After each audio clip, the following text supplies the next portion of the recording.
Vanakkam, Namaskar. Honorable Chief Minister of Tamil Nadu, Thiru M.K. Stalin, my good friend and brother, he calls me Anna, Dr. T.R.B. Raja. I can say a person whom I have known since many, many years and who sits here today as a proud father, Thiru T.R. Balu, all the esteemed ministers from the government of Tamil Nadu, captains of industry from across the world, all the distinguished participants at this Global Investors Meet 2024 being hosted in this wonderful Chennai Trade Center, friends from the media, distinguished ladies and gentlemen. It is truly a delight to be amongst all friends of India who are looking at investing in Tamil Nadu, a state rich in history, rich in culture, rich in natural beauty, rich in history of artisans coming up with beautiful products like the Kanchipuram silk sari or the wonderful temples adorning the different parts of the state. Intricate designs, vibrant colors define this beautiful state of Tamil Nadu, and I am delighted that Tamil Nadu has taken an ambitious vision to be a $1 trillion economy by 2030, and I wish the government, captains of industry and the people of Tamil Nadu well in this endeavor to take Tamil Nadu to greater heights. Friends, the country has celebrated a singular achievement yesterday. Aditya L1, our satellite launched to study the sun, has been positioned in its rightful orbit at the Lagrange point L1, and we are all proud that the project director of Aditya L1 is a daughter of Tamil Nadu, Nigar Shaji, who comes from Thenakasi. May I request all of us stand up and give a standing ovation to the scientists who have led this wonderful initiative.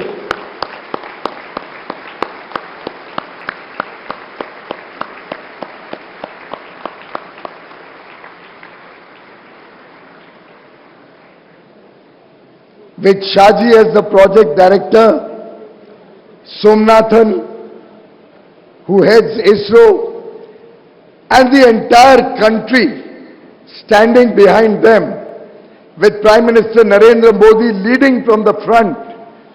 India today is making rapid strides in our space program. Soon after the success of Chandrayaan-3, Aditya L1 truly takes us into another orbit of development and growth. I say this because no country can become a developed nation as we aspire to be by 2047, when we celebrate 100 years of independence, without every part of the country developing and contributing to the growth of the country. When Prime Minister Narendra Modi took charge in 2014, one of the first comments and guidance to the country that he gave was that India will grow when the states will grow.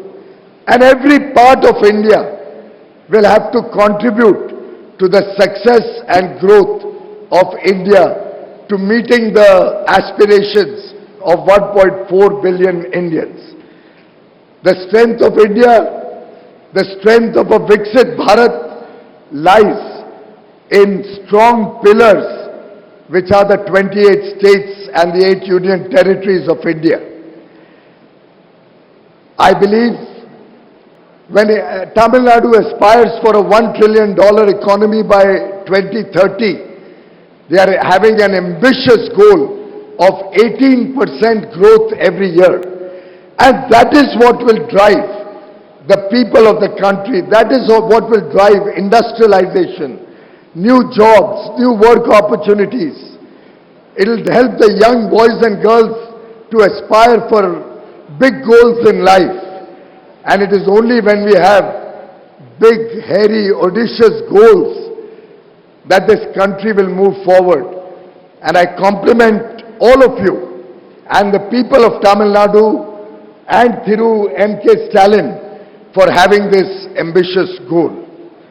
In fact, we are sitting at the Chennai Trade Center, which is itself a model of the partnership between the central government and the state government, who have together developed this wonderful complex in a short period of time. And I'm sure it is this spirit of collaboration, cooperation, whilst also having an element of competition amongst the states, which will drive economic growth and prosperity for the people of India. The Honorable Prime Minister very recently inaugurated development projects worth over 20,000 crores, nearly $2.5 billion in Tamil Nadu alone. Over the last 10 years, the Government of India has been working along with the Government of Tamil Nadu to work towards faster industrialization, towards taking welfare to the people of Tamil Nadu and ensuring inclusive and sustainable growth in the state. In fact, as Textiles Minister, when I was to launch 7 mega textile parks, the first park was launched along with Thiru M.K. Stalin in Tamil Nadu, which is coming up in Virudhunagar. Prime Minister Modi has a very special place in his heart for Tamil Nadu. In fact, his admiration for the rich culture, the traditions of Tamil Nadu was reflected when he installed the holy Sengol in the new Parliament building, where all of us today are making policy for this country. And we are very proud that the Sengol adorns the Speaker's chair as a representative of India's rich culture, of Tamil Nadu's contribution to the heritage that all of us have inherited. Friends, there's a very deep connect also between Tamil Nadu and the rest of the country, which we are bringing together under the Ek Bharat Shresth Bharat program. We've had 2 very successful programs connecting Kashi, that is Varanasi, where Lord Vishwanath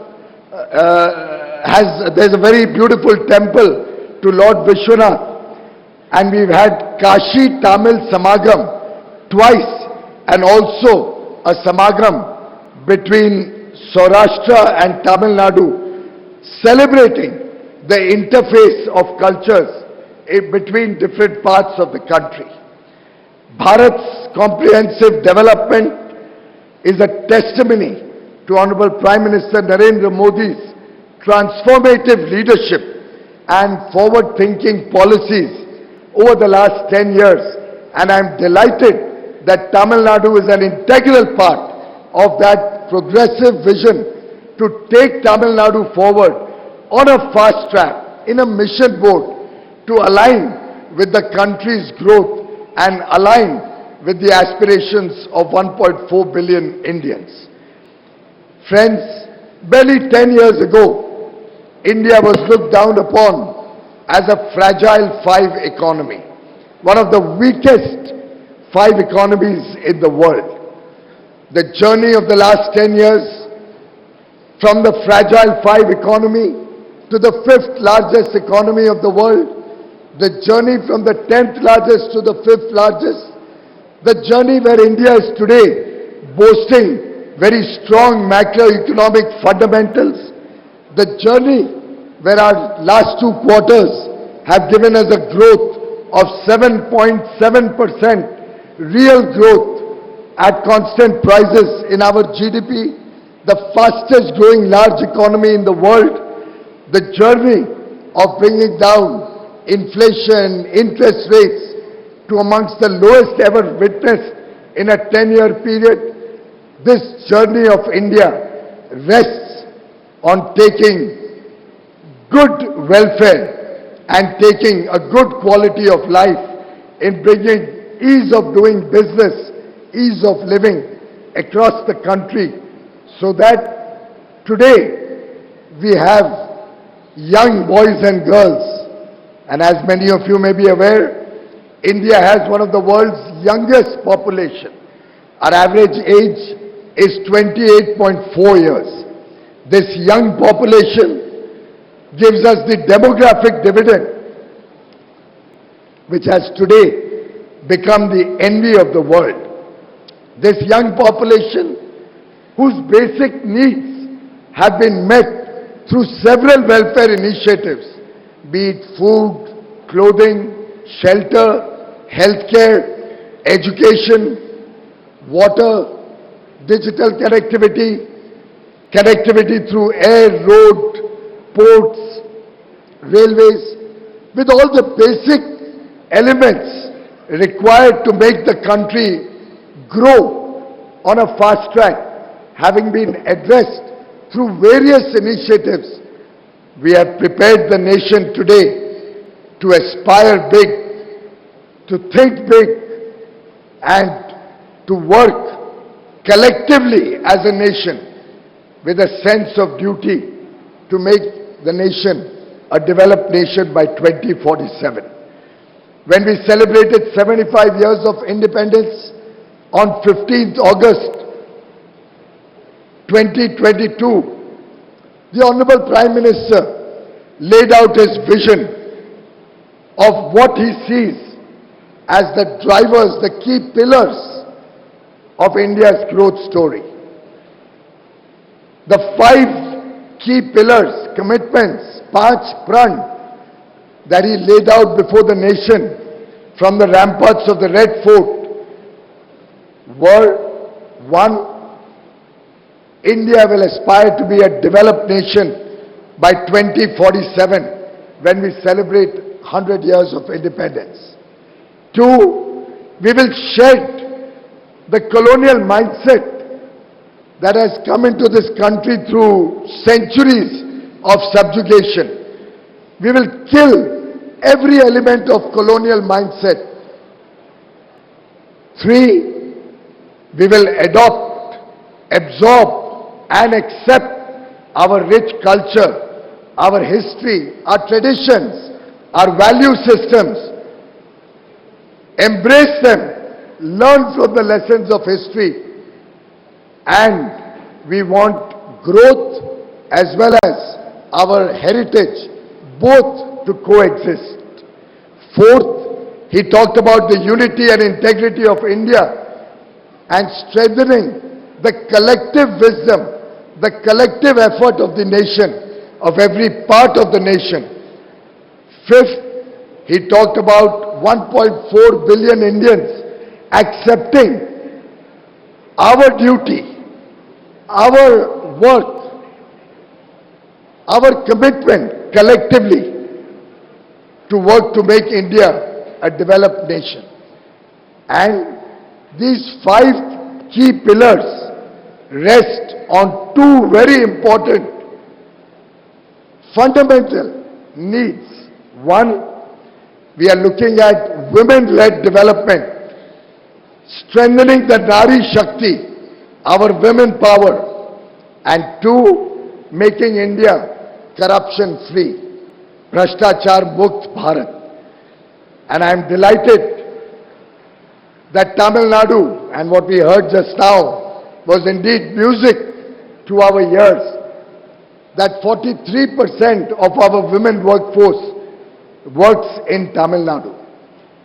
I do believe as more and more women come into the workforce, they will not only add to the GDP for the work that they will do, but they will also add possibly twice to the GDP, because as the women come out to work, as more and more women come into the formal workforce, the work that they are now doing, which is unfortunately not reflected in our GDP number, will be replaced with technology, will be replaced with somebody else coming and doing that work in their home.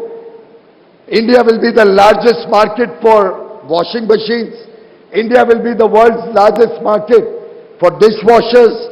India will be the world's largest market for goods and services that will be replacing the women who come out into the formal workforce. And therefore, it is women-led development that is going to take India to newer heights. While India is outperforming all our peer economies, the world today wants to come and engage with India, to do free trade agreements with India, to expand trade and diplomatic relations with India. That is happening on the strength of this young population, which brings management talent to the fore, which brings a skilled workforce. And over the next 30 years, India will continue to be a young population, under 30 years of age. And in this next 24 years of the Amrit Kal, till 2047, we aspire to grow to become a $35 trillion economy. And I can assure all our friends from across the world, every single Indian, 1.4 billion Indians today have decided, have made it a commitment. It's the collective effort of 1.4 billion Indians which is going to make India the best destination, which is going to make every state of India, Tamil Nadu, one of the best places to do business in the world. And I'm sure as our exports are growing up, as our manufacturing is growing, as we add more and more to our global value chains, our contribution to global value chains, we will continue to outperform other countries and continue on the back of our strong macroeconomic fundamentals, our aspirational youth, and the digital transformation that India has witnessed in the last 10 years to become the most preferred investment destination in the world today. Friends, Honorable Prime Minister, right since 2014, has been offering a series of initiatives. He has focused on bringing down inflation, bringing down interest rates. He has focused on expanding our foreign exchange reserves. The current figure is $623 billion, a record foreign exchange reserve which we have never, the likes of which India has never seen. We have ensured massive investments in infrastructure across the country, doubled our port capacity, started 114 new inland waterways. We have expanded our airports from 74 in 2014 to 150 today, and only recently an airport was inaugurated by the Prime Minister at Ayodhya, the holy town of Ayodhya, where on 22nd of January, India will redeem its pledge India will be finally building a huge temple in honor of Lord Ram, who represents India's culture, who represents India's faith. Lord Ram will be having a huge temple in his honor at his birthplace in Ayodhya, which will be finally coming to light after a struggle of 500 years on 22nd of January. Over the years, our Make in India program, our Skill in India program, our effort to introduce the culture of quality through more and more quality control orders, our effort to build modern infrastructure, our effort to engage, whether it is with deep sea mining or with space, in every aspect, the country is making rapid strides to prepare the nation to become a modern transformation in the economy, a transformation in the lives of the people of India. It is very encouraging to see that the states are equally committed, and I must compliment Thiru M.K. Stalin, my brother Dr. Raja, and the people of Tamil Nadu for hosting this global investors meet, attracting industry from across the world to come and invest in India. And I compliment you for having the bold vision to transform this state, to take this state on the fast trajectory of growth. I wish all the industry who have committed to invest in this state all the very best success in their journey. And I would like to assure every investor who is coming to Tamil Nadu, who is coming to India, that we will continue to focus and work together with the states. Both the central government and the state governments will work together to promote ease of doing business, to promote better infrastructure. We will continue to ensure every possible step that will help Bharat to grow, India to grow and become the world's envy. And I am very, very confident that every single person sitting in this room will work hard, will support the efforts of Prime Minister Modi, the central government, Thiru Stalin, the state government, and will take development and prosperity to the last man in the country. Inclusive and sustainable development is the way forward, and I'm sure a developed India, a Viksit Bharat, is the way forward, is going to be the defining moment of the country, and we will all work, we will all pledge ourselves to a Viksit Bharat by 2047. I wish this conclave Tamil Nadu Global Investors Meet 2024 all the very best, all the success, and I wish Thiru M.K. Stalin, Dr. Raja and all my colleagues on the stage and off the stage all the very best in the new year. Thank you very much. Nandri.